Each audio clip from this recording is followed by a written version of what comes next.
Oke bro, kita mulai bahas mengenai healthcare dan medical tourism ya bro ya.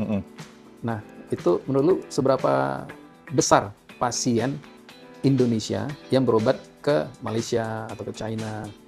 Ini menarik nih bro, menurut data sih ya, kalau lu search di internet atau lu lihat di AI ya, bahwa 11 miliar dolar uang itu lari ke Singapura dan Malaysia untuk berobat. 11 miliar itu sekitar 170 sampai 180 triliun ya.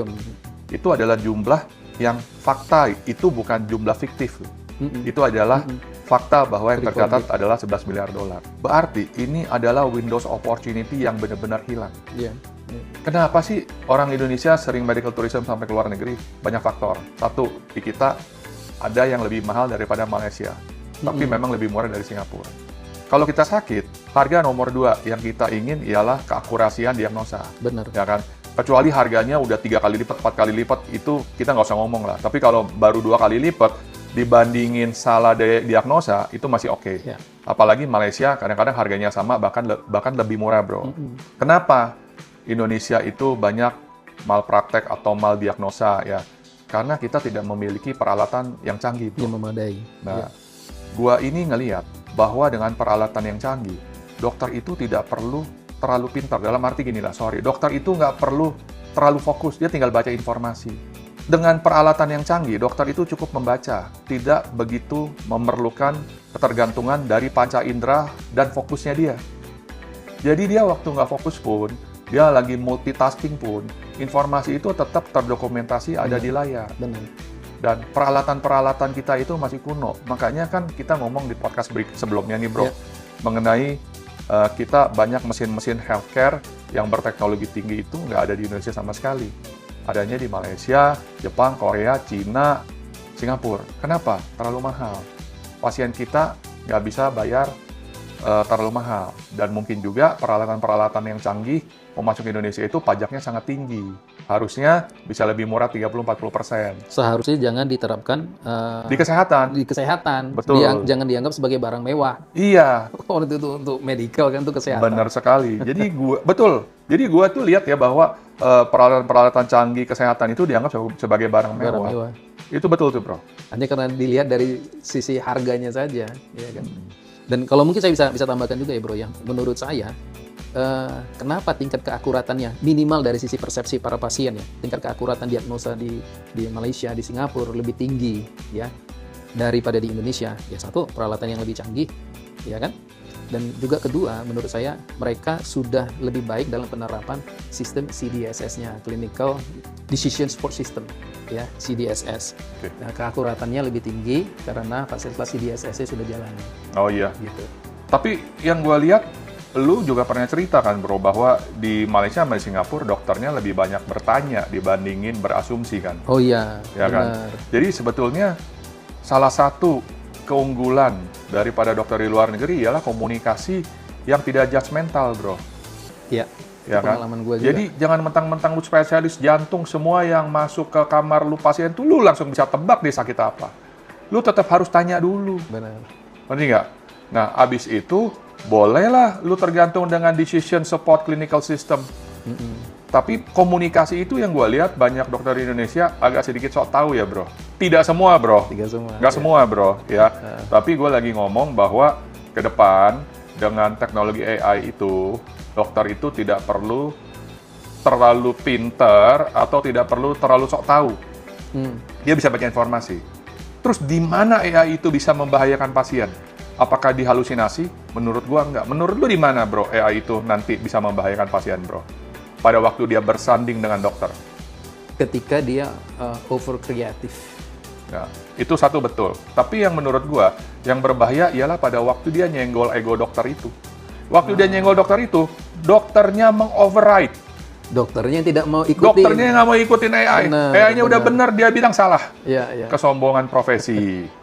Merasa disaingi sama. Merasa disaingin oleh AI. Bukan hanya merasa disaingi sama dokter lain, gitu ya. Nah, kita mau cerita nih bro, AI di healthcare bro. Kayak dokter itu kan kita kenal sebagai L1, L2, L3, L4. Ini hampir sama dengan mobil nih bro. Ada autonomous, ada fully. Autonomousnya sudah selevel apa gitu mana? Mirip nih bro. Mirip ya. Jadi di level otonomi dokter AI itu juga ada namanya L1 atau L1, tingkatnya masih assisted, masih mendampingi dokter, bersanding. Jadi dokter ngomong apa, dia kasih advice. Lu harus tanya ini sebetulnya kira-kira penyakitnya opsinya 1, 2, 3, yang mana tolong dipakai. Assisted, membantu bro. Nah L2 sifatnya augmented, dia lebih membantu menyorot di diagnosa yang areanya mencurigakan. Dia langsung menyorot, Nil, lu tolong lihat ini, itu augmented. Oke, itu L2 tuh bro. L3, conditional automation. AI dapat memberikan diagnosis dan merekomendasi tindakan secara mandiri di kasus-kasus yang sederhana. Ini masih kasus sederhana nih bro. Tapi dia langsung bisa kasih tahu, mendiagnosis rekomendasi tindakan secara mandiri. Tapi tetap harus divalidasi oleh dokter manusia bro. Itu L3 bro. L3. Ya kan? L4, AI mampu melakukan diagnosa dan menentukan tindakan secara mandiri tanpa supervisi dokter. Nah, gua tahu ada satu nih bro di rumah sakit di Arab Saudi yang sudah melakukan L4 dengan teknologi Cina dari Shanghai. Gua belum bisa sebutin mereknya, tapi kita kan sudah pernah ketemu dengan foundernya bro.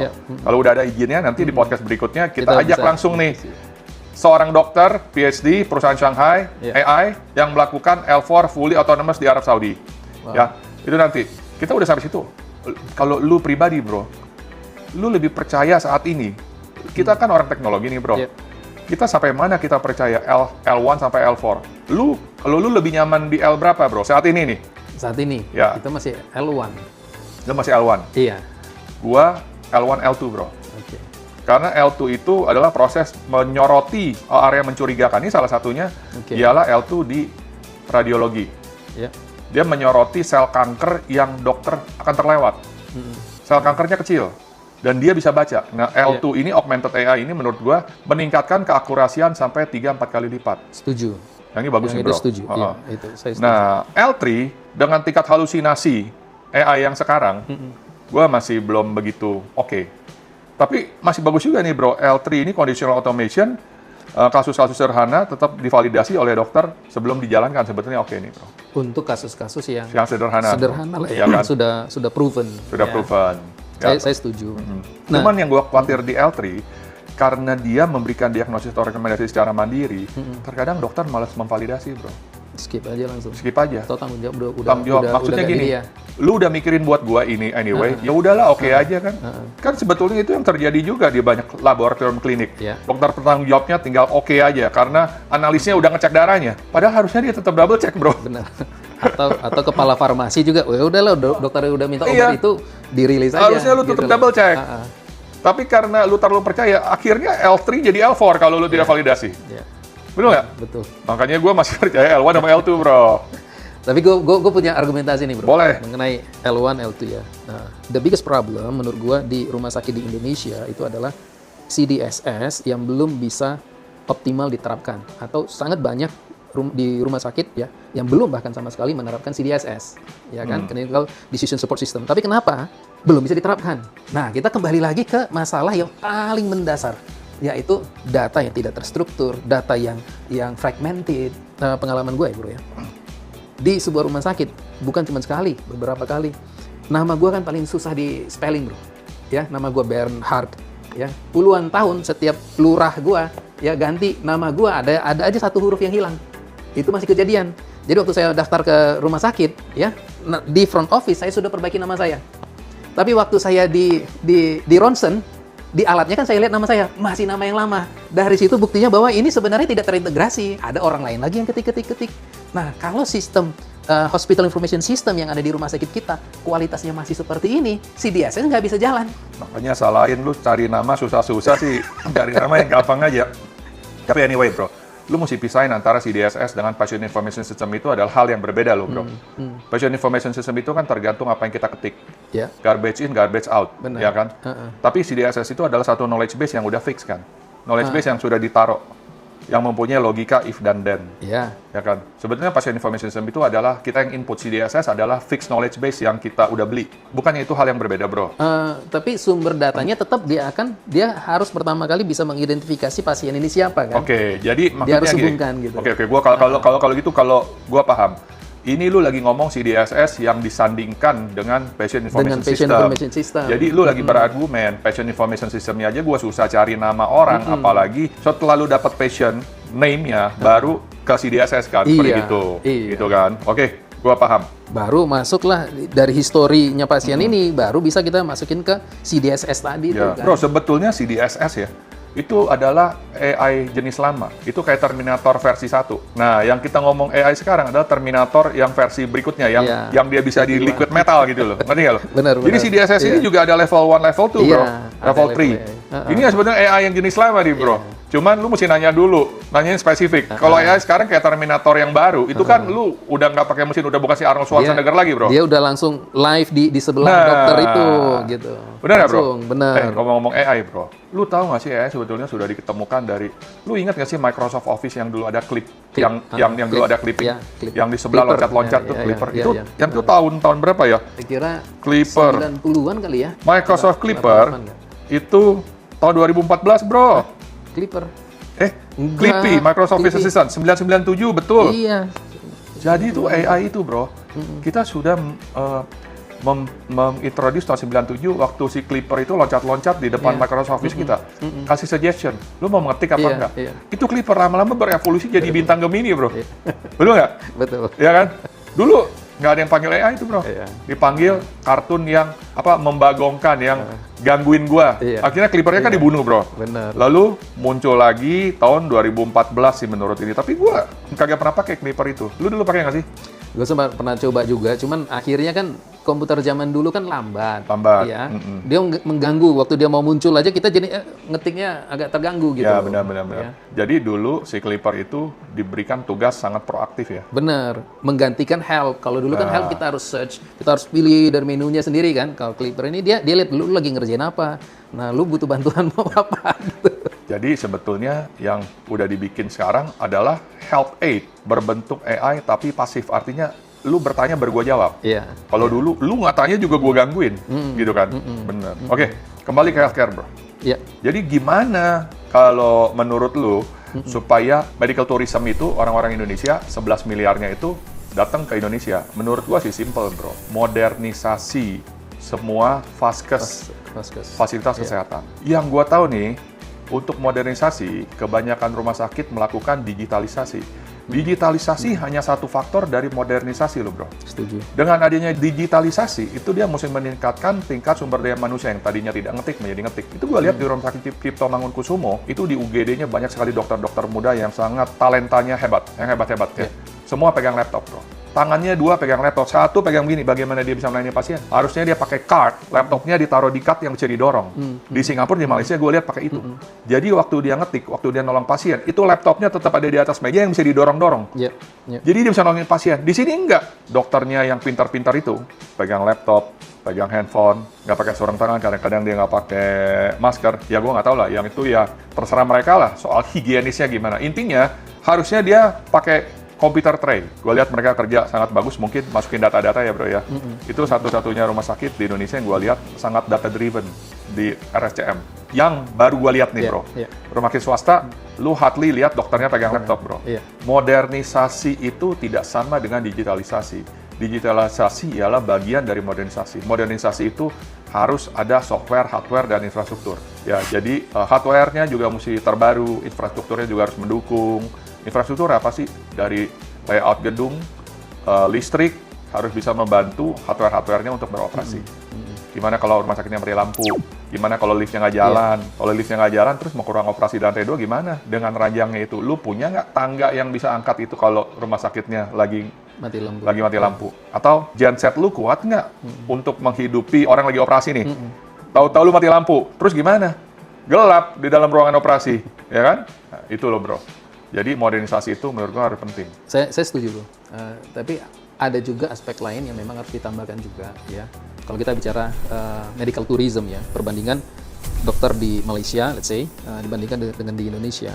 Tadi lu bilang kan mereka mau banyak bertanya gitu ya. Itu pengalaman gue juga. Menurut saya kenapa rata-rata dokter di Malaysia dan Singapura juga kesannya ya memiliki cukup banyak waktu dengan pasien, relatif lebih banyak dibandingkan dengan dokter-dokter di Indonesia itu ini pengalaman juga bro. Kalau udah semakin senior dia memberikan kesan berbicara dengan kita itu untuk segera ngusir kita keluar dari ruang konsultasinya kan. Beda dengan kalau dokter di Malaysia. Kalau dokter di Malaysia, dia yang korek, dia tanyain sudah cukup belum, sudah jelas belum, iya kan? Bahkan setelah kita selesai operasi, di brief lagi sama dokternya, nanti obatnya begini, nanti kalau ada kesan begini itu seperti apa. Itu benar-benar spend waktu 30 menit mereka oke. Gini bro, kalau gue bisa kasih penjelasan, itu masih lu lihat di dalam rumah sakit swasta ya, yang harus memberikan manfaat pelayanan yang bagus, kan dia udah bayar. Lu kalau ke rumah sakit Cina publik, ya, lu bakalan lihat satu dokter harus melayani 30 pasien per jam, dan mereka cepat sekali mendiagnosa itu nggak sampai 5 menit, gone, langsung dia next, karena pasiennya banyak bro di Cina itu bro. Jadi bagaimana dengan AI itu bisa fast and accurate? Cepat dan akurat. Tadi kan lu baru mendeskripsikan slow dan akurat. Iya, benar. Which is okay. Menurut gue nggak ada salahnya slow dan akurat. Tapi di era AI ini, lu nggak perlu lagi slow and akurat. Lu bisa fast dan akurat gitu loh. Makanya rumah sakit di Cina itu melayani 1,4 miliar penduduk itu nggak gampang. Lu masuk ke rumah sakit Cina publik, rame bro, kayak pasar bro. Bukan first in first out, fast in fast out. Harus. Lu bisa bayangin satu dokter 1 jam bisa melayani 20 pasien, 30 pasien. Lu mesti cepat. Lu nggak bisa slow nanya baik-baik. Iya, ada. Kalau lu ke rumah sakit swasta, lu bayar 3 kali lipat. Dia harus give you attention. Jadi, bayar 3 kali lipat itu lu dapat atensi. Lu kalau bayar cuma 30% di rumah sakit swasta, lu nggak dapat atensi, tapi lu tetap harus dapat akurat. Akurasinya tetap harus. Oke. Ya kan? Iya. Cuman, pelayanan premiumnya, pelayanannya berkurang. Akurasi harus bro, ini kan diagnosa manusia, ya kan? Mungkin nggak kita mendapatkan cepat dan akurat tanpa bantuan AI? Kita nggak mungkin mendapatkan cepat dan akurat tanpa teknologi dan bantuan AI. Yang ada ialah dokter yang seperti gua bilang, arogansinya muncul, dia sok tahu, dia mau cepat dan akurat, dia sok tahu. Dia pikir semua pasien yang datang ke kamarnya, 90% pasti sakit itu. Sehingga dia dengan PD-nya aja memberikan anamnesa atau diagnosis tanpa ngecek ulang. Artinya yang ikut menentukan pasien itu sakit apa termasuk front office dong berarti. Kan front office yang mengarahkan, oke, Bapak mau ke spesialis mana? Bisa. Spesialis jantung. Ya udah, dia sudah langsung ditetapkan sakit jantung gitu kan. Bisa. Yang itu teori menarik, bro. Teori menarik. Tapi kita tahu kan di dunia kesehatan tetap punya aturan. Bisa aja dia ke dokter umum dulu. Sebetulnya yang menentukan dia sakit apa, bisa the frontliner yang pertama adalah dokter umum. Atau kadang-kadang yang cilakanya, farmasis bro, apoteker. Dia ke apotek dulu bro, terus dia tanya, gua sakit apa? Terus dia langsung ke spesialis itu, bypassing dokter umum. Padahal lu tahu, kita sakit nggak boleh tanya farmasis, kita harus tanya dokter. Dokter umum yang mengarahkan ke spesialis, ya kan? Terus tergantung apa lagi bro? Tergantung lu berkeluhnya. Lu keluhnya salah, diagnosis lu salah, ya kan? Lu bilang pusing tapi lu tunjuk perut, ya kan? Lu bilang lapar tapi lu tunjuk kepala. Namanya juga lagi pusing. Iya kan? Nah, tergantung juga dokternya lebih audible atau lebih visible. Kalau visible lu bilang lapar begini, dia pikir sakit kepala, padahal mulut lu ngomong lapar. Lu bilang lapar ke perut, dia lihat perut. Ya anyway, seperti gitulah. Oke bro, terkait kembali kita masih membahas mengenai healthcare ya. Dari tingkat kedewasaan ya ataupun level implementasi daripada layanan healthcare di let's say di Singapura dan juga Malaysia dibandingkan dengan di Indonesia ya. Menurut saya juga kalau di Indonesia itu masih berfokus kepada bagaimana menyembuhkan sakit pasien yang saat itu, ya kan? Nah, sementara kalau di Malaysia ini gue butuh pendapat lo ya bro ya. Sementara kalau di Malaysia ataupun mungkin di Singapura ya, lebih lagi Singapura, apakah mereka sudah mulai masuk kepada level preventif? Nah ini menarik nih bro. Untuk rumah sakit yang ramai, yang sudah optimal di kuratif penyembuhan, dia akan masuk ke preventif. Karena itu adalah sumber revenue mereka yang baru. Karena mereka punya kapasitas untuk kuratif kan sudah penuh nih bro. Ya kan, MRI tempat dia udah penuh. Kayak gue pergi ke rumah sakit Malaysia itu, gue dapat giliran MRI jam 10 malam loh. Dan harus hari itu juga. Berarti ramainya bukan main. Itu dipakai non-stop. Dia ada sekitar 6 mesin MRI dan 6 itu kepakai semua. Dalam arti dia udah optimal di dalam diagnosa ataupun ini. Nah, sekarang kan bagaimana gue ngambil revenue baru tanpa gue harus tambah mesin baru. Dia bisa buka pelayanan-pelayanan yang bersifat wellness. Yang artinya, gue tetap ambil duit lu, gue tetap ngerawat lu, tapi sebelum lu jatuh sakit, gue ambil duit lu, ini yang lu mesti lakukan supaya lu jangan datang ke tempat gue. gitu kan? Iya. Jadi wellness itu, bro, adalah salah satu sumber pendapatan revenue atau untuk mengoptimalisasikan full capacities dan full capabilities dengan tindakan preventif. Gua rasa itu bagus banget Iya. Iya. untuk dilakukan oleh rumah sakit di Indonesia. Tapi rumah sakit di Indonesia harus modernisasi Setuju. karena kita harus fast dan akurat. Dan dengan adanya modernisasi, dokter itu terbantu, tidak lagi fatigue atau tidak lagi tergantung dari panca inderanya kita yang bisa salah. Bisa salah artinya gini, anak lu sakit panas, lu ukur suhu pakai tangan emang. Lu pakai tangan lu bisa salah. Oh, anak gua lagi panas, anak gua dingin. Lu harus tetap pakai termometer. Lu tetap harus pakai diagnosis tool. Lu tetap harus pakai alat untuk tahu bahwa anak lu sakit apa enggak. Jadi jangan terlalu percaya kepada panca indera kita, tapi dengan alat dan teknologi.